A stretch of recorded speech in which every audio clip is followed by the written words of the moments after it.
We're very proud for the 5th year in a row to host Jumpstart's Read for the Record program.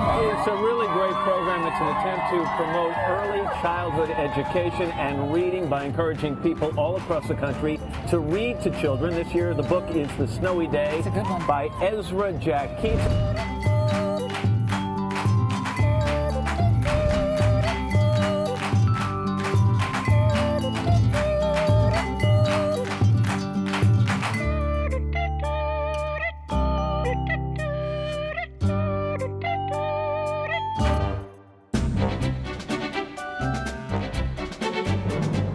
All over the world, people are reading this book. Parents and teachers and grandmothers and uncles and brothers and sisters are sitting down and reading. So there'll be more people reading this book than have read any book at the same time on the same day ever. Last year we had the Very Hungry Caterpillar, and this year we have the Snowy Day, and our goal is 2.5 million children. Unfortunately, in some of our low-income communities, we find that over 60% of the families have no books whatsoever. And for you to develop a love of reading, you need to have books in the home. What we're doing here today is making sure that as many children in this country have an opportunity to get books, touch books, love books, start off on the right foot. This is Miami, and we don't see snow here, and so having the kids hear a story about Peter and the snow was a fun time. One winter morning, Peter woke up and looked out the window. Snow had fallen during the night. Todo estaba cubierto hasta donde le alcanzaba la vista. It covered everything as far as he could see. After breakfast, he put on his snowsuit and ran outside. The snow was piled up very high along the street to make a path for walking. Crunch, crunch, crunch. His feet, when they walk in the snow, it makes a sound. He walked with his toes pointing out, like this.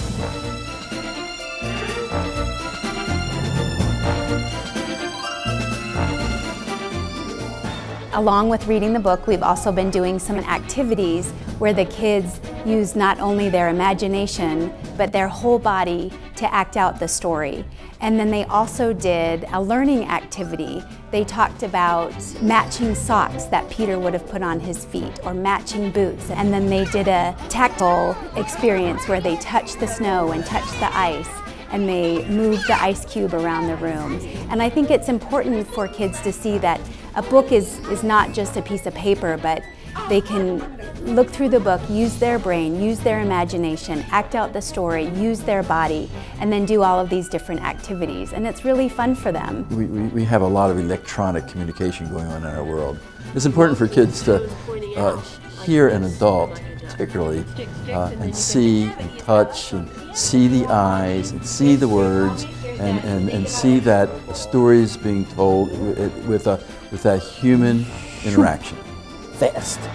And not only do you get to read the book, but you get a book of your own to take home. And having them take a book home and be able to read at home and not have to think that they need to return that book or that it's not their book, I think it just makes a huge difference.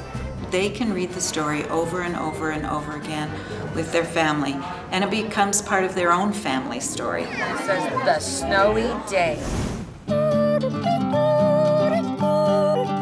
We figured out about a dozen years ago that if you were going to change the world, you really do it through early education, early literacy, using programs that help children connect brain cells up.